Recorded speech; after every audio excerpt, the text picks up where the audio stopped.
I haven't read this in a week or two. Man. Hi guys, welcome back to I Survived the Great Molasses Flood 1919.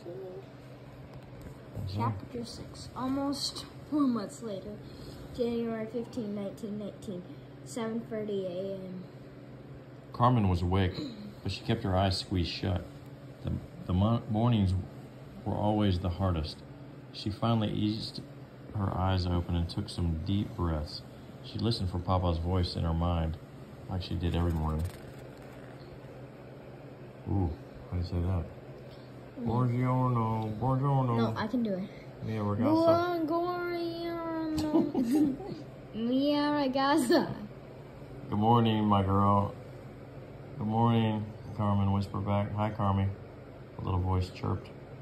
Carmen looked down and two sleepy brown eyes peeked up at her. It was like Teresa, Tony's 3-year-old sister. It was little Teresa. It was little Teresa, Tony's 3-year-old sister, thank you. Go back to sleep, Carmen said with a smile. It's still early.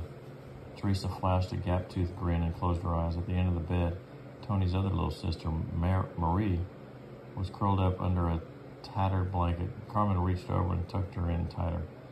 A snore rose up from the floor. That was Tony's 6-year-old brother, Frankie. He was a skinny little being, but he snored like a giant. He and Tony were asleep on a mattress tucked into the corner. Across the room, the curtain that hid Mr. and Mrs. Grasso's bed was already pulled open. Carmen could hear them talking in the kitchen. This was Carmen's home now. The Grasso's 2-room apartment. She'd been living here since the night after Papa died, when Mr. Grasso carried her upstairs and tucked her into bed with the two little girls. There were 7 of them living here, crammed together with tomatoes in a jar. The noise was constant. Like tomatoes in a jar. Thank you. The noise was constant. The girls' giggles, Frankie's bouncing ball, Mr. Grasso's booming laugh, and the fighting. Frankie bit me. Marie wet the bed. Teresa's eating a cockroach. No wonder Tony did good and steady. And the fighting. Frankie bit me? Marie went to wet the bed? Teresa is eating a cockroach? That is gross stuff. But Carmen knew how lucky she was to be with the Grassos, who treated Carmen like family. Carmen looked over at Tony, fast asleep with drool dripping out the corner of his mouth. That's funny. He had hardly left Carmen's side since Papa died. He'd even started reading The Wonderful Wizard of Oz aloud at bedtime. It puts the girls to sleep, he said. But Carmen had a feeling he was reading it for her. He somehow sensed that hearing about Dorothy made Carmen feel better, like she wasn't the only girl who sometimes felt completely lost. Worse than lost. There were moments every day when Carmen's heart seemed to be crumbling apart, like the church tower in her village after the quake. But when Tony would tell her one of his dumb jokes, Frankie would come racing over to show her a new baseball card. The girls would climb up onto her lap, or Mr. Grasso would ask her to stir the pot of tomato gravy. What was that saying? Tomato gravy. Where? With all these kids, there was always work to be done. Carmen tried to help Mr. Grasso out as much as she could, which was what she could be doing now instead of lying here like a lump. Big fat rock. Carmen quickly got dressed. She stared out the window as she brushed the knots out from her hair. Of course, her gaze went straight to the ugly molasses tank rising up in the distance. It was impossible to look out the window and not see it. And now the tank would always remind Carmen of that terrible day that Papa got sick. She remembered those strange noises she and Tony had heard, but they'd run away in fear and then fallen down laughing. It amazed Carmen to think of how carefree she'd felt on the bright September day.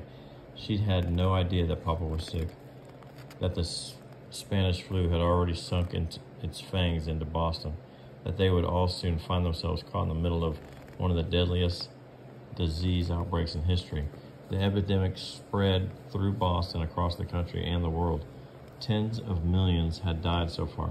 Mr. Lawrence told them that it was even more deadly than the Black Death.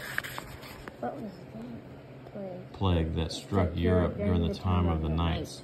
Here in Boston, hospitals ran out of beds. Schools and theaters and movies houses were shut down to slow the spread, but nothing helped. Bodies piled up in the streets. There weren't enough grave diggers to bury the hundreds of dying each week. Carmen wasn't the only kid at school who'd lost a parent. Some lost too, and brothers and sisters too. So much had changed since she and Tony stood together in the shadow of the molasses tank. But that tank hadn't changed at all. It was still huge and ugly and leaking. Carmen sat on the edge of the lumpy mattress to button up her brand new boots. The Grassos had given them to her for Christmas. Her last boots were so small her toenails had turned black. Carmen stood up and wiggled her grateful toes. She figured she'd help Mr. Grasso with breakfast and then head to school with Tony and Frankie.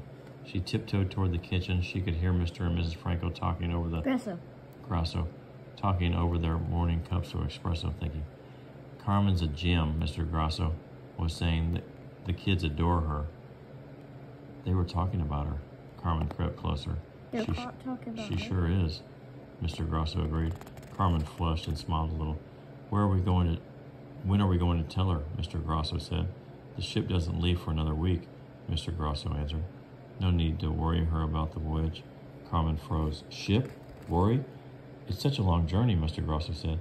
It's going to be tough. Italy is very far from here. The hairs on the back of Carmen's neck stood up. I know, Mr. Grasso said, but it's for the best. Carmen and her grandmother will be together again. Carmen stepped back. It was suddenly very clear, very hard to breathe. The room started to spin as she understood what they were saying. They were sending her back to Italy.